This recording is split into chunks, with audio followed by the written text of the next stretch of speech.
కదా, ఇంట్లోనే ఉండండి, మీ ఆరోగ్యాన్ని కాపాడుకోండి. సరే, నిన్నటి పాఠంలో మన పాఠంలోకి వెళ్తే నిన్నటి పాఠంలో పేజ్ నెంబర్ 11 లో ఉన్న చావత్తు మన పాఠం ఏ ఒత్తు నేర్చుకుంటున్నాము? చావత్తు నేర్చుకుంటున్నాం కదా. మరి అందులో చావత్తు పదాలు నేర్చుకున్నాము. దాంట్లో ఉన్న ఆబ్జెక్టివ్ లో చూసుకుంటే మనము పేజ్ నెంబర్ 11లో ఎన్ని బిట్స్ వరకు కంప్లీట్ చేసాము? 4th బిట్ వరకు కంప్లీట్ చేసాము నిన్నటి లెసన్. మరి ఈ రోజు చూద్దాము పేజ్ అందరూ కూడా పేజ్ నెంబర్ 11 ఓపెన్ చేసి మరి ఏమేమి వస్తువులు మీకు ఏమేమి ఉపయోగించాల్సిన వస్తువులు కావాలి? పాఠ్య పుస్తకము, పెన్సిల్, రబ్బర్ తీసుకొని చక్కగా కూర్చోండి. ఏదైతే బోర్డు పై మీకు రాసేదంతా కూడా మీరు పాఠ్య పుస్తకంలోనే రాయాల్సి ఉంటుంది. 4th బిట్ వరకు నిన్న చక్కగా రాసేసారు కదా, అందరూ హోంవర్క్ చేశారు అందరూ? Very good. మరి ఇప్పుడు 5th బిట్ లోకి వెళ్దాం. సరైన చోట ఒకసారి చూడండి అన్న, పేజ్ నెంబర్ 11 ఓపెన్ చేయాలి అందరూ. పెన్సిల్ ఎరేజర్ దగ్గర చేతిలో పెట్టుకొని చక్కగా వినాలి చెప్పేది. నేను రాసేటప్పుడు నాతో పాటు మీరు కూడా రాయాలి, మిస్టేక్స్ లేకుండా రాయాలి. ఓకేనా? ఇప్పుడు పేజ్ నెంబర్ 11 లో 5th బిట్ ఏమని చూడండి అన్న, సరైన చోట చావొత్తును చేర్చి రాయుము. సరైన చోట 5th బిట్. 4th బిట్ వరకు కంప్లీట్ చేసుకున్నాం. ఇది 5th బిట్. సరైన చోట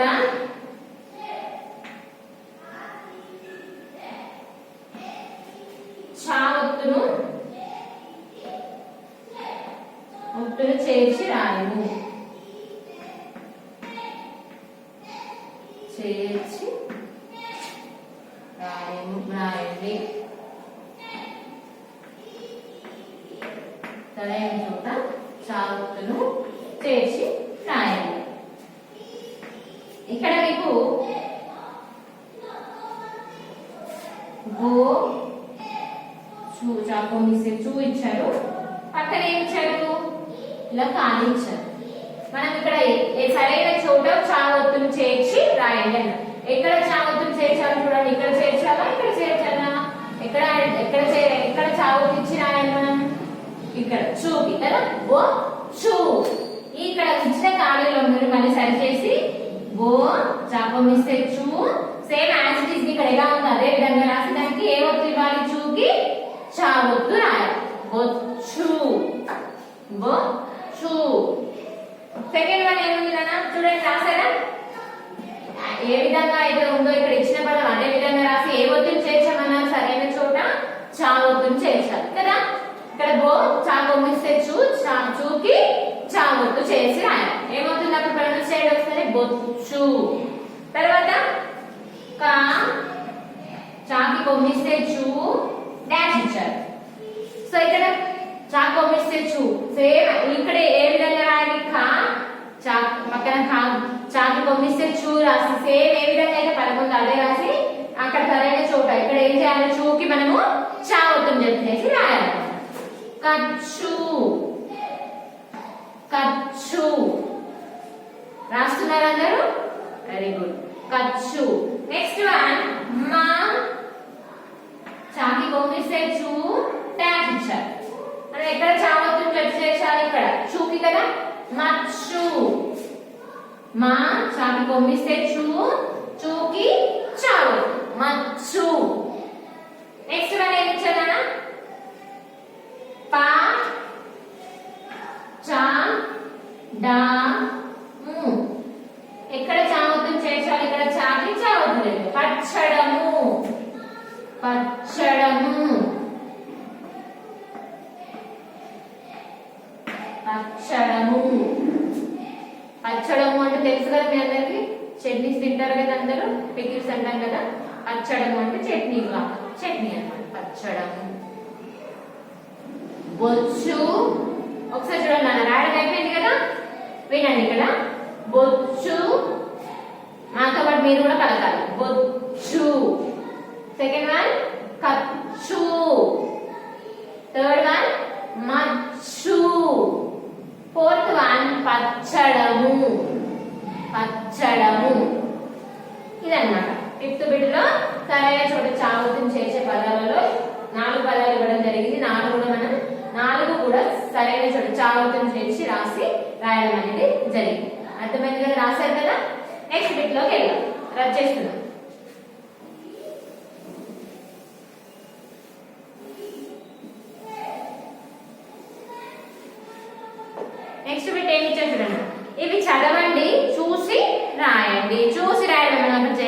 ఏమీ లేదు.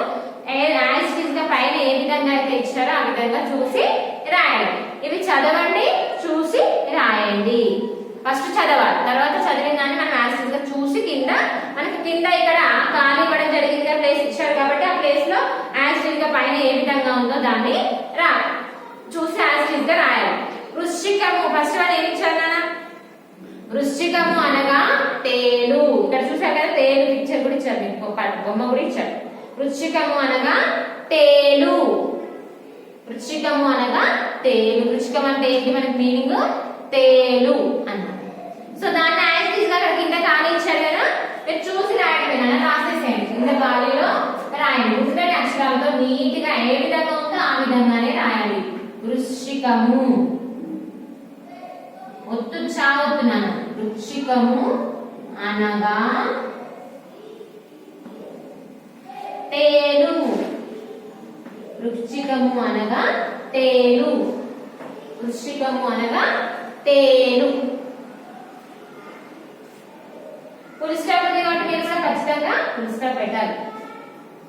ఒక సెంటెన్స్ కంప్లీట్ అయిపోయిన తర్వాత, ఒక లైన్ కంప్లీట్ అయిన తర్వాత ఎండింగ్ లో మనం ఏం పెడతాము? ఫుల్ స్టాప్ పెడతాం కదా, అదే విధంగా ఇక్కడ కూడా ఫుల్ స్టాప్ పెట్టాలి. ఫస్ట్ వన్ ఏ విధంగా ఉందో ఆ విధంగా చూసి రాయాలి. చూసి రాయడమే, మీరు ఏ మిస్టేక్స్ రాయదు, ఆన్సర్ ఏ విధంగా ఉందో అదే విధంగా చూసి కాపీ రైటింగ్ రాస్తారు కదా మీరు అందరూ, చూసి రాస్తారు కదా, అదే విధంగా. నెక్స్ట్ కచ్చపము అనగా తాబేలు. ఏమి ఇచ్చారు కదా? కచ్చపము అనగా తాబేలు. తాబేలు ఇచ్చారు కదా, చూసారు కదా. కచ్చపము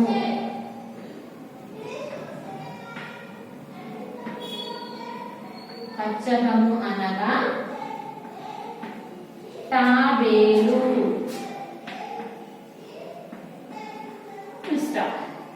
కచ్చపము అనగా తాబేలు.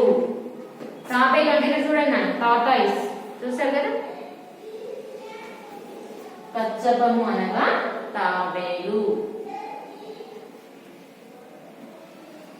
రాశారు అందరూ?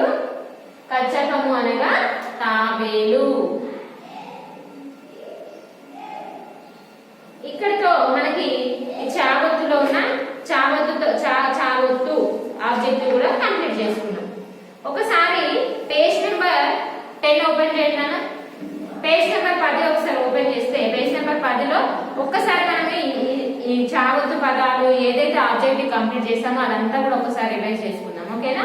నేను చదువుతూ ఉంటాను, నాతో పాటు మీరు కూడా చదవాలి. ఎవరైనా ఎక్కడైనా ఇన్కంప్లీట్ ఉందో ఒకసారి చెక్ చేసుకొని చదువుతున్నప్పుడు రాసేసుకోవచ్చు. అర్థమవుతుందా? చూడండి అన్న, పేజ్ నెంబర్ 10 ఓపెన్ చేయండి అందరూ. చావత్తు బాక్స్ లో ఏమి ఇచ్చారు మనకి? చావత్తుతో కూడిన అక్షరాలు ఇవ్వడం జరిగింది, నేను నేర్చుకున్నా. మళ్ళీ ఒకసారి చూడండి. చా, చి, చు, చే, ఛో, చా, లాకి చావత్తు ఇచ్చారు చూడండి. చా, మాకి చావత్తు, చా, షా, చా, చి. ఈ విధంగా చావత్తుతో కూడిన పదాలు ఇచ్చారు కదా. కింద 4 పదాలు ఇచ్చారు కదా మనకి. ఏమేమి ఇచ్చారు? నిన్న నేర్చుకున్నాం ఆల్రెడీ. నిచ్చెన, వాటర్ మెలన్. ఇక్కడ చూడండి, నిచ్చెన అంటే ఏంటి? సరే, నిచ్చెన అంటే ఆంగ్లంలో, ఇంగ్లీష్ లో ఏమంటామని రాసుకున్నాం మనం? లాడర్. ఎవరైనా రాసుకున్న వాళ్ళు ఉంటే కూడా చెక్ చేసుకోండి అన్న. నిచ్చెన అంటే లాడర్, LADDER, లాడర్. రాశారు కదా అందరూ? నెక్స్ట్ వన్ పుచ్చకాయ. పుచ్చకాయ ఏమన్నా ఇంగ్లీష్ లో ఏమంటారు? Water melon, WATER, water, MELON, melon, water melon. రాశారు అందరూ? ఒకసారి చెక్ చేసుకొని ఏదైనా బెండింగ్ ఉంటే కూడా రాసేసుకోండి చదువుతున్నప్పుడు. నెక్స్ట్ వన్ ఏమి ఇచ్చారు? పిచ్చుక. పిచ్చుక, bird, BIRD, bird. Next one ఏమి ఇచ్చారన్న? మిర్చి.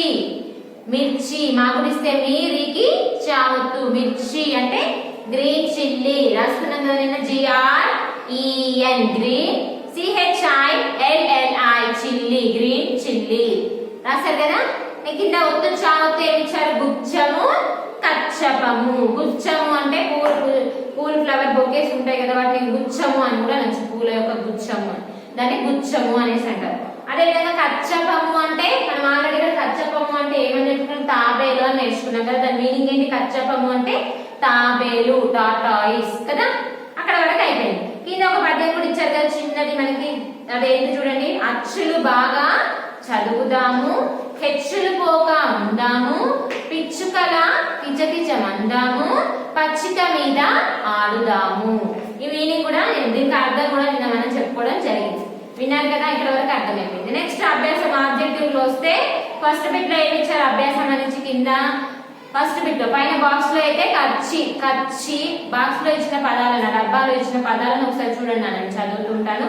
కచ్చి, డచ్చి, నచ్చి, పచ్చి, లచ్చి, వచ్చి, అచ్చు, కచ్చు, గచ్చు, నచ్చు, మచ్చు, వచ్చు. ఈ విధంగా బాక్స్ లో కొన్ని పదాలు ఇవ్వడం జరిగింది, 2 అక్షరాల పదాలు. అవి రాసాను, అవి చదివాము. ఇప్పుడు ఫస్ట్ బిట్ లో చూడండి, నన్ను అందరు రాశారు కదా. పదాలను రాయండి ఏమి ఇచ్చారు, కింద ఖాళీలో ఏం రాయాలో నేను చదువుతున్నాను, మీరు చూసుకోండి, ఒకసారి చెక్ చేసుకోండి. కచ్చిక, పచ్చిక, మచ్చిక, తర్వాత ఇది అయిపోయింది. ఇటు సైడ్ చూడండి, అచ్చం, వెచ్చం, బిచ్చం. ఇక్కడ వరకు ఫస్ట్ బిట్ కంప్లీట్ అయింది. మరి సెకండ్ బిట్ లో ఏమైంది, కింది పదాలను జతపరచండి. కింది పదాలను జతపరచండిలో చూడండి, పాఠ్య పుస్తకాలను చూడండి, మీరు అందరూ అక్కడే చేసేసుకున్నారు, ఒకసారి రివైజ్ చేసుకోండి, చెక్ చేసుకోండి. పాత కుర్చీ, మార్చి నెల, పిచ్చి వాడు, గచ్చు నేల. ఇది అన్నమాట, ఇది జతపరచడంలో ఇది. థర్డ్ బిట్ ఏముంది నాన్న, ఖాళీలను పూరించండి. ఖాళీలను పూరించండి చూడండి. పుచ్చు టోపీ, పుచ్చకాయ, పచ్చ ఆకు, కొండ ముచ్చు, జడ కుచ్చులు, రచ్చబండ, పచ్చిమిరప, వెచ్చదనము, కచ్చపము. ఇది థర్డ్ బిట్. ఫోర్త్ బిట్ లో సరైన అక్షరాలతో ఖాళీలను పూరింపుము. సరైన అక్షరాలతో ఖాళీలను పూరించాలి. సరైన అక్షరాలు కూడా మనకి ఇక్కడ బ్రాకెట్ లో ఇవ్వడం జరిగింది కదా, బ్రాకెట్ లో ఇచ్చారు కదా. ఆ సరైన అక్షరాన్ని మనం ఇక్కడ చేరాలి, ఖాళీలో రాసి చదవాలన్నమాట. బ్రూ డాష్ కము, వృశ్చికము, పూ డాష్లు, పుచ్చులు, పా డాష్ ని పసుపు అంటే పచ్చని పసుపు, పూ డాష్ కాయ అంటే పుచ్చకాయ, పూ డాష్ కా అంటే బుచ్చిక, గా డాష్ కాయ అంటే గచ్చకాయ. ఇది ఫోర్త్. అందరు రాసేసుకున్నారు కదా, ఎవరైనా రాయని వాళ్ళు ఉంటే కంప్లీట్ చేయండి ఫాస్ట్ గా, ఓకేనా. నా ఫిఫ్త్ బిట్ చూడండి, సరైన చోట చావొత్తులు చేర్చి రాయాలి. చావొత్తులు చేర్చి రాయాలి సరైన చోట. ఏంటది, బో చూ ఇచ్చారు, మనం చావొత్తు ఇక్కడ చూకి జతపరిచి రాయాలి. బొచ్చు, కచ్చు, మచ్చు, పచ్చడము, పచ్చడము. ఇది ఫిఫ్త్. ఇంకా సిక్స్త్ బిట్ లో ఏమి ఇచ్చారు, వృచ్చికము అనగా తేలు, వృచ్చికము అనగా తేలు, కచ్చపము అనగా తాబేలు, కచ్చపము అనగా తాబేలు అన్నమాట. ఇది మనకి పేజ్ నెంబర్ 11 లో ఉన్నటువంటి ఆబ్జెక్టివ్ అన్నమాట. అర్థమైంది కదా. ఇంకేమైనా డౌట్స్ ఉంటే అందరు చక్కగా రాయాలి, నీట్ హ్యాండ్ రైటింగ్ తో ఎవరు కూడా పెండింగ్ పెట్టొద్దు. ఈ ఆంగ్లంలో ఉన్న పదాలకి కూడా మీరు ఆంగ్లంలో ఎందుకు రాసుకుంటున్నామంటే, ఇంగ్లీష్ లో మనం ఎందుకు రాస్తున్నామో ఎగ్జామ్ లో మీకు అడుగుతారు నాన్న. ఏమని అడుగుతారంటే, మీకు తెలుగులో ఈ పదం ఇచ్చి ఆంగ్లంలో అర్థాలను రాయండి అనేసి అడుగుతారు. కాబట్టి మీరు ఆంగ్లంలో ఖచ్చితంగా కింద బ్రాకెట్ లో మీ పాఠ్య పుస్తకంలోనే రాసుకోవాలి. అర్థమవుతుందా. నిచ్చెన, లాడర్, వాటర్, పుచ్చకాయ అంటే water melon, bird, green sheep. ఈ విధంగా రాయాలన్నమాట. ఇంకేమైనా డౌట్స్ ఉన్నాయా నాన్న? పెండింగ్ ఎవరు పెట్టొద్దు. ఇప్పటి వరకు మనకి చావొత్తు వరకు అయినాయి. ఒత్తులతో కూడిన పదాలను నేర్చుకుంటున్నాం కదా మనం. ద్విత్వాక్షరాలను కూడా నేర్చుకున్నాం. ద్విత్వాక్షరాలను కూడా నిన్న నేర్చుకోవడం జరిగింది కదా. ద్విత్వాక్షరం అంటే ఏంటి నాన్న? పక్కన పేజ్ లో పేజ్ నెంబర్ 9 లో చూడండి. నిన్న ద్విత్వాక్షరం గురించి మనం లాస్ట్ క్లాస్ లో నేర్చుకున్నాం కదా. ద్విత్వాక్షరం అంటే ఏంటి? ఒక హల్లుకి అదే హల్లు యొక్క ఒత్తు వస్తే దాన్ని ద్విత్వాక్షరము అనేసి అంటామని నేర్చుకున్నాం కదా. ద్విత్వాక్షరాలు నేర్చుకున్నాము. అదే విధంగా కావొత్తు పదాలు కూడా నేర్చుకోవడం జరిగింది. కావొత్తు మీకు ప్రీ క్వార్టర్లీ ఎగ్జామ్స్ ఉంటాయి కాబట్టి మీరు ఏ పేజ్ నెంబర్ వరకు అయితే కంప్లీట్ చేస్తామో ఆ పేజ్ నెంబర్ వరకు ఉన్న పాఠాలన్నీ కూడా మీకు పోర్షన్ ఏంటో నేను చెప్తాను తర్వాత క్లాస్ లో. అయితే మీరు ఏ పేజ్ నెంబర్ వరకు అయితే కంప్లీట్ అవుతుందో ఏ ఒత్తు వరకు ఆ ఒత్తు వరకు కూడా మీకు క్వార్టర్లీ ఎగ్జామ్ లో ప్రీ క్వార్టర్లీలో ఉంటాయి కాబట్టి చక్కగా మీరు ఏది కూడా టెక్స్ట్ బుక్ లో పాఠ్య పుస్తకంలో పెండింగ్ అనేది పెట్టొద్దు. అన్ని కూడా అన్ని బిట్స్ కూడా కంప్లీట్ చేసుకోవాలి. అర్థమవుతుందా? నెక్స్ట్ ఇక్కడ పేజ్ నెంబర్ 9 లో నిన్న వచనాల గురించి నేర్చుకున్నాం కదా, వచనాలు కూడా కంప్లీట్ చేసేస్తాం కదా, చూసారు కదా. ఎవరైనా పేజ్ నెంబర్ 9 లో ఎవరైనా పెండింగ్ ఉందో ఒకసారి చూసుకున్నాను. పేజ్ నెంబర్ 9 ఓపెన్ చేయండి ఒకసారి. కావొత్తులో మనము ఏం చూసుకున్నాము, ఏం నేర్చుకున్నాము? ఇందులో కూడా పదాలను రాయడం ఉంది. ఫస్ట్ బిట్ పగ్గము, మగ్గము, లగ్గము ఇది రాసాం. తర్వాత బొగ్గు, సిగ్గు, రగ్గు, తర్వాత మొగ్గు, నుగ్గు, దగ్గు. ఇది ఫస్ట్ బిట్. పేజ్ నెంబర్ 9 చెప్తున్నాను నేను, ఒకసారి చూడండి, ఒకసారి చెక్ చేసుకుంటారని చెప్తున్నాను నేను. ఏముంది? పగ్గము, మగ్గము, లగ్గము. అదే విధంగా ఇక్కడ బొగ్గు, సిగ్గు, రగ్గు, అదే విధంగా మొగ్గు, నుగ్గు, దగ్గు. ఈ విధంగా రాయడం అనేది జరిగింది పేజ్ నెంబర్ 9. అది సెకండ్ బిట్ లో ఏముంది? పాప బుగ్గ, మ్యాచింగ్ జతపరచడం ఉంది కదా. పాప బుగ్గ, తాత విగ్గు, పూల మొగ్గ. ఇది జతపరచడం. ఇక్కడ ఖాళీలను పూరించడం సేమ్ పేజ్ నెంబర్ 10 లో ఏ విధంగా అయితే ఇచ్చారో అదే విధంగా ఇవ్వడం జరిగింది. ఖాళీలను పూరించడంలో దుర్గా గుడి, బొగ్గు గని, సాలె మగ్గము. నేను చదువుతున్నాను. ఎందుకు చదువుతున్నానంటే మీరు ఎవరైనా పెండింగ్ ఉంటే రాసుకుంటారని చెప్తున్నాను. దుర్గా గుడి ఫస్ట్ వన్ చూసుకోండి. ఖాళీలను థర్డ్ బిట్ లో ఫస్ట్ వన్ ఖాళీలను పూరించండిలో దుర్గా గుడి, బొగ్గు గని, సాలె మగ్గము, రాజుగారి ఖడ్గము, నీటి బుగ్గ, పిల్లి మొగ్గలు, ఉగ్గు పాలు, వాకిట ముగ్గు. ఇదన్నమాట. నెక్స్ట్ ఫోర్త్ బిట్ అవసరమైన చోట గావొత్తును చేర్చి పదాలను రాయండి కూడా చూసుకోండి ఒకసారి ఎవరైనా పెండింగ్. మొగ్గ, అగ్గి, బొగ్గు, గుగ్గిలము. ఎవరు పెండింగ్ పెట్టుకోవద్దు. ఎగ్జామ్ లో ఇవన్నీ పేజెస్ అన్ని కూడా మీకు ఎగ్జామ్ లో ఉంటాయి కాబట్టి ఎవరు పెండింగ్ పెట్టొద్దు. ఎన్ని పదాలను సరి చేసి రాయండి. రివర్స్ లో ఇచ్చారు పదాలను అటు ఇటు జిగ్జాగ్ గా మనం కలిపి రాయాలి, కరెక్ట్ చేసి రాయాలన్నమాట. ఖడ్గము ఒకసారి చెక్ చేసుకోండి. దీర్ఘము, మగ్గము, దుర్గము. లాస్ట్ వన్ లాస్ట్ ద్విత్వాక్షరాలు మనం నేర్చుకున్నాం కదా. ద్విత్వాక్షరాల గురించి ఇందులో ఉన్న ద్విత్వాక్షరాలని సర్కిల్ చేయడం అనేది జరిగింది. అదే విధంగా వచనాలు కూడా నిన్న నేర్చుకున్నాం లాస్ట్ క్లాస్ లో. సో ఇక్కడతో పేజ్ నెంబర్ 9 ఎందుకు చెప్పానంటే ఎవరైనా పెండింగ్ ఉన్నారేమో అనేసి ఒకసారి చదవడం అనేది జరిగింది. అర్థమైంది కదా. సో ఇప్పటికి ఈ రోజు వరకు మనం ఎక్కడ వరకు కంప్లీట్ చేసుకున్నాం? చావొత్తుతో కూడిన పదాలు, ఆబ్జెక్ట్ కూడా కంప్లీట్ చేసుకోవడం జరిగింది. మరి హోంవర్క్ ఏం రాస్తారు? హోంవర్క్ వచ్చేసి learn and right page number 11. ఇంకా మిగతా బిట్స్ ఉన్నాయి కదా నేను సెకండ్ బిట్ వరకు రాశారు కదా. 3-4 bits page number 11. 3-4 bits 2 times in homework.